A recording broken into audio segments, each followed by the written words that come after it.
Hello po mga ka-electrician, ito po ang aking barracks sa loob mismo ng CR.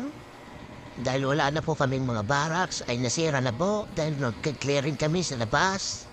Dito pa rin po ito sa Cab Aguinaldo, ayan po. Iniikot ko po sa inyo at ipinapakita kung saan po natutulog ang isang construction worker.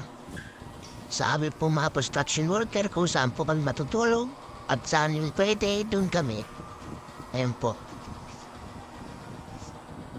Pero kailangan panatilihin pa rin po malinis ang ating area at sapagkat alam po ng mga nakatataas natin kung sino pong natutulog dyan.